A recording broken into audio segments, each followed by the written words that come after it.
नमस्कार दोस्तों।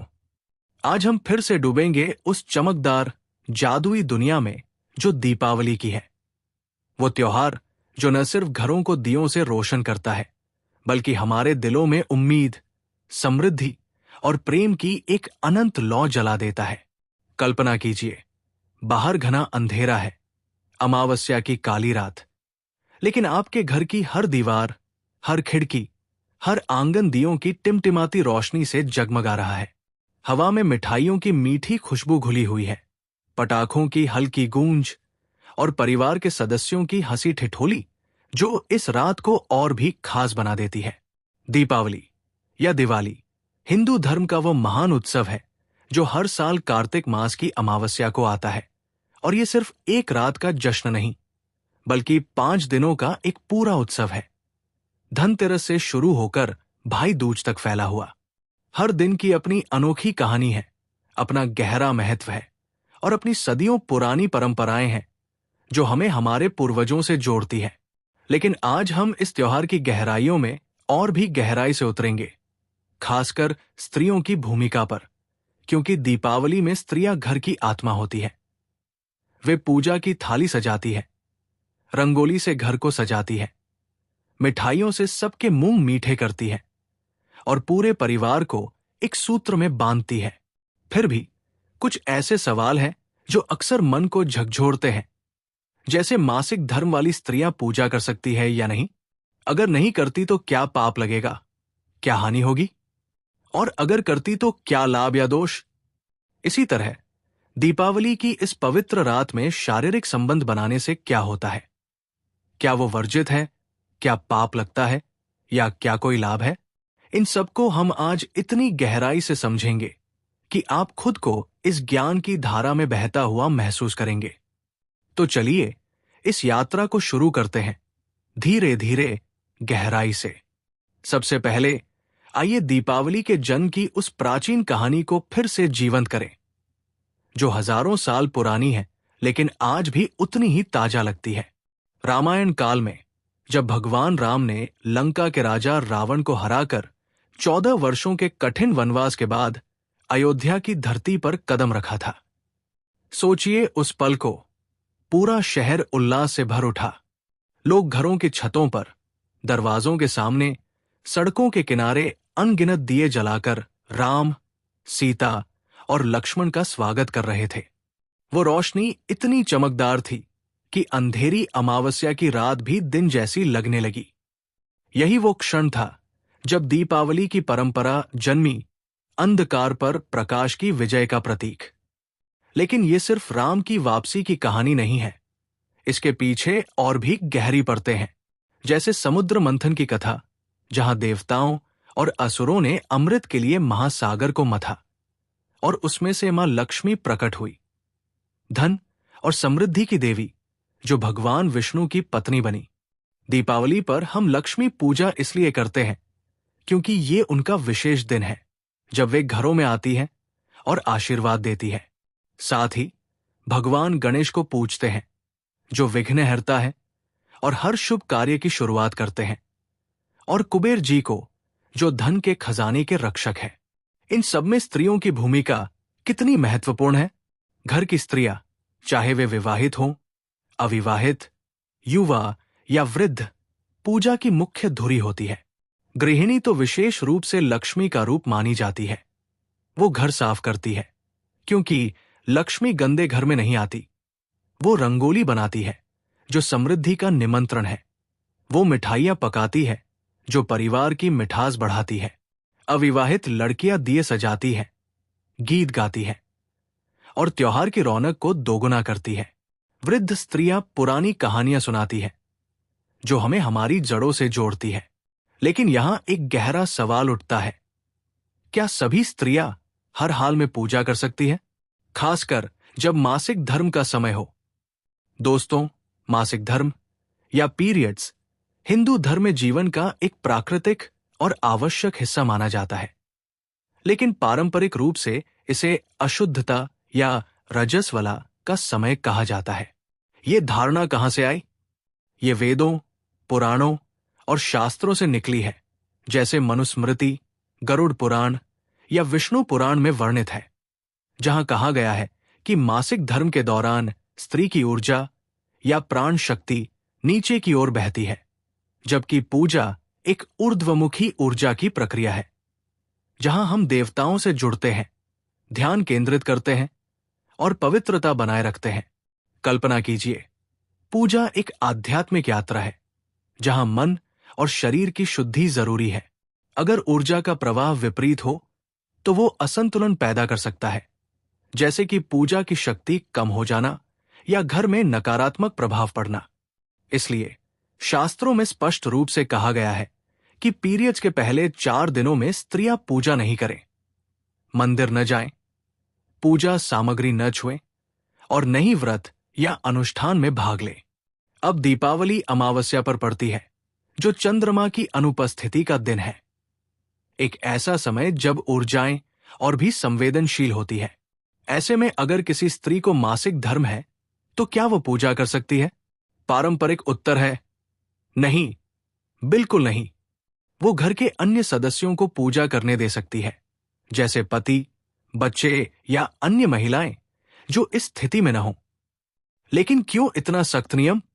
आइए गहराई से समझते हैं, कारणों को एक एक करके खोलते हैं। पहला कारण है स्वास्थ्य और आराम।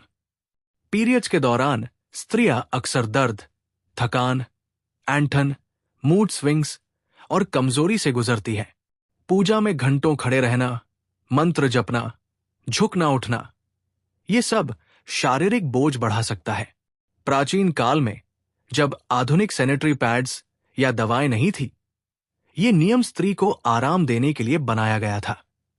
कल्पना कीजिए, उस समय में अगर स्त्री पूजा करती और कोई दुर्घटना होती, जैसे रक्त का स्पर्श, तो वो पूजा की पवित्रता को प्रभावित कर सकता था। आज विज्ञान भी कहता है कि मासिक धर्म एक हार्मोनल प्रक्रिया है जिसमें शरीर को रेस्ट की जरूरत होती है। रक्तस्राव से आयरन की कमी, दर्द से तनाव। अगर पूजा न करें तो लाभ क्या? स्त्री को आराम मिलता है, वो खुद पर ध्यान दे सकती है, ध्यान कर सकती है, किताब पढ़ सकती है या परिवार के साथ बातें कर सकती है। ये समय आत्मनवीनीकरण का है, जैसे सद्गुरु कहते हैं। ये कोई अभिशाप नहीं, बल्कि प्रकृति का उपहार है जो स्त्री को मजबूत बनाता है। दूसरा कारण सांस्कृतिक और आध्यात्मिक है। हिंदू मान्यताओं में मासिक धर्म को जीवन मृत्यु चक्र का प्रतीक माना जाता है। ये गर्भाशय की सफाई है, नई जिंदगी की तैयारी। लेकिन इस दौरान अशुद्ध मानी जाती है, क्योंकि रक्तस्राव से जुड़ा है जो मृत्यु या जन्म से संबंधित है। जैसे कि कामाख्या मंदिर में, असम में, जहां देवी को मासिक धर्म आता है माना जाता है, और वहां अंबुबाची त्योहार मनाया जाता है। 3 दिनों तक मंदिर बंद रहता है और फिर खुलने पर उत्सव। यह दिखाता है कि मासिक धर्म पवित्र भी हो सकता है, लेकिन सामान्य पूजा में वर्जित। तीसरा कारण पवित्रता का, पूजा स्थल या मंदिर की ऊर्जा को बाधित न करना। अगर कोई रजस वाला स्त्री पूजा करती है तो कुछ शास्त्रों में कहा गया है कि देवता रूठ सकते हैं या घर में नकारात्मकता आ सकती है। अब सवाल है, अगर पीरियड्स वाली स्त्री पूजा नहीं करती तो क्या पाप लगता है? बिल्कुल नहीं, बल्कि यह शास्त्रों का पालन है जो पुण्य देता है। गरुड़ पुराण में कहा गया है कि नियम तोड़ने से ही दोष लगता है। अगर वो पूजा नहीं करती तो कोई हानि नहीं, बल्कि लाभ है। स्वास्थ्य बेहतर रहता है, परिवार की पूजा सुचारू चलती है और स्त्री मानसिक शांति पाती है। लेकिन अगर वो जबरदस्ती पूजा करती है, कुछ लोक मान्यताओं में कहा जाता है कि इससे दोष लगता है, जैसे रज दोष या अशुद्धता का पाप, जो घर में धन हानि, कलह या स्वास्थ्य समस्या ला सकता है। एक पुरानी कहानी है, एक गांव में एक स्त्री ने पीरियड्स में छिपाकर दिवाली पूजा की, क्योंकि उसे डर था कि लक्ष्मी नहीं आएंगी। अगले दिन घर में छोटी छोटी मुश्किलें आई, सामान गुम होना, बीमारी। लेकिन ये मिथक है डराने के लिए। वास्तव में कोई सिद्ध हानि नहीं। विज्ञान कहता है कि पीरियड्स प्राकृतिक है, कोई पाप नहीं। आधुनिक महिलाएं इस नियम को चुनौती देती है, कहती है कि अगर साफ सफाई है तो क्यों नहीं, लेकिन परंपरा का सम्मान करें। पूजा न करें, लेकिन त्योहार का आनंद लें। वैकल्पिक मानसिक जप जैसे ओम नमः शिवाय या लक्ष्मी मंत्र बिना सामग्री छुए। इस तरह कोई दोष नहीं लगता, बल्कि लाभ मिलता है, आध्यात्मिक विकास। एक और उदाहरण, कुछ समुदायों में जैसे तमिलनाडु में पहली माहवारी पर मंजल नीराटू विझास मनाते हैं। लड़की को आराम देते हैं, उपहार देते हैं और उसे पवित्र मानते हैं। ये दिखाता है कि मासिक धर्म अभिशाप नहीं, बल्कि जीवन का उत्सव है। तो पूजा न करना चाहिए अगर पीरियड्स है, ये शुभ है, कोई पाप नहीं। अब चलते हैं एक और गहन विषय पर, दीपावली में शारीरिक संबंध। हिंदू धर्म में विवाह एक पवित्र बंधन है और शारीरिक संबंध या सेक्स गृहस्थ जीवन का अभिन्न हिस्सा है। ये प्रेम, सुख और संतान प्राप्ति का माध्यम है। लेकिन क्या दीपावली की इस अमावस्या रात पर यह उचित है? शास्त्र क्या कहते हैं? मनुस्मृति, आपस्तम्भ धर्म सूत्र और अन्य ग्रंथों में कुछ तिथियां सख्ती से वर्जित बताई गई है, जैसे अमावस्या, पूर्णिमा, चतुर्दशी, एकादशी, संक्रांति और त्योहारों के दिन। दीपावली अमावस्या पर है, जो पितरों का विशेष समय माना जाता है, जब पूर्वजों की आत्माएं करीब होती हैं और घर में शांति और ब्रह्मचर्य रखना जरूरी है। कल्पना कीजिए, ये रात आध्यात्मिक ऊर्जा की है, जहां हम लक्ष्मी को आमंत्रित करते हैं, पूजा करते हैं, व्रत रखते हैं। ऐसे में शारीरिक संबंध काम वासना को बढ़ावा देते हैं, जो संयम भंग करता है। इसलिए पारंपरिक रूप से ये वर्जित है, न सिर्फ दिवाली पर, बल्कि किसी भी पवित्र दिन पर। कारण क्या? पहला, आध्यात्मिक त्योहार उन्नति का समय है। सेक्स इंद्रिय सुख का। अगर संबंध बनाते हैं तो ध्यान भंग होता है, पूजा की शक्ति कम। दूसरा, स्वास्थ्य, व्रत या उपवास में शरीर कमजोर होता है, संबंध से थकान बढ़ सकती है। तीसरा, कर्मा प्रभाव। शास्त्रों में कहा गया है कि ऐसे दिनों पर संबंध से अगर संतान कंसीव होती है तो वो विकलांग या कमजोर हो सकती है।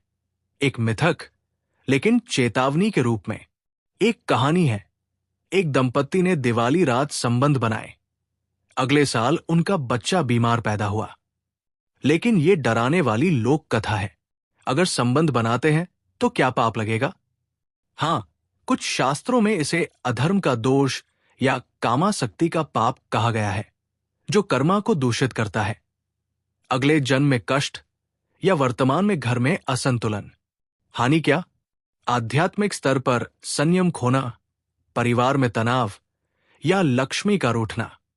लेकिन अगर प्रेम से और विवाह में, तो कोई बड़ा पाप नहीं। आधुनिक सोच में ये व्यक्तिगत है। अगर न बनाए तो लाभ क्या? पुण्य मिलता है, आत्मनियंत्रण बढ़ता है, मोक्ष की ओर कदम। ब्रह्मचर्य से ऊर्जा संचित होती है, जो स्वास्थ्य और सफलता लाती है। शुभ काम, संयम रखना, जो देवताओं को प्रसन्न करता है। लेकिन याद रखें, प्रीमैरिटल सेक्स वर्जित है, केवल विवाह में। दिवाली में फोकस परिवार की एकता पर हो, न कि शारीरिक सुख पर। एक शास्त्रीय संदर्भ, मनुस्मृति में कहा गया है कि अमावस्या पर संबंध से पितर रुष्ट होते हैं, तो न बनाएं। ये शुभ है, कोई दोष नहीं। अब दीपावली में क्या करना चाहिए और क्या नहीं, इसे और गहराई से देखें। पहले क्या करें? घर की गहन सफाई, हर कोने से धूल हटाएं, क्योंकि लक्ष्मी साफ जगह पर आती है। कारण, नकारात्मक ऊर्जा दूर होती है, नई शुरुआत। रंगोली बनाना, रंगों से दरवाजे सजाएं, जो कीड़ों को दूर रखती है और समृद्धि बुलाती है। दिए जलाना, घी के दिए, क्योंकि घी सात्विक है। लक्ष्मी गणेश पूजा मुहूर्त में मंत्रों के साथ। मिठाइयां बांटना, पड़ोसियों से एकता। दान, गरीबों को, पुण्य के लिए। पर्यावरण अनुकूल पटाखे, कम धुआं। क्या नहीं? ज्यादा पटाखे, प्रदूषण, खतरा। जुआ, लालच बढ़ता है। मांसाहार, सात्विक रहें। झगड़ा, शांति रखें। कहानियां, नरकासुर वध, कृष्ण और सत्यभामा की। गोवर्धन, कृष्ण का चमत्कार। रेसिपी, गुजिया, लड्डू विस्तार से। आधुनिक टिप्स, इको दिवाली, एलईडी। दोस्तों, दीपावली प्रकाश और प्रेम का त्योहार है। परंपराओं का सम्मान करें, स्वास्थ्य प्राथमिकता दें। लेकिन रुकिए, क्या आप जानते हैं कि दीपावली की ये परंपराएं आपके जीवन को कैसे बदल सकती हैं? अगली वीडियो में हम खोलेंगे लक्ष्मी पूजा के ऐसे रहस्य जो आपको धनवान बना देंगे, और वो गलतियां जो 90% लोग करते हैं। अभी सब्सक्राइब करें, बेल आइकन दबाएं ताकि नोटिफिकेशन मिले और आप कभी कोई राज न छोड़े। ये ज्ञान आपके घर में सच्ची समृद्धि लाएगा। शुभ दीपावली। लाइक, शेयर, सब्सक्राइब करें। धन्यवाद।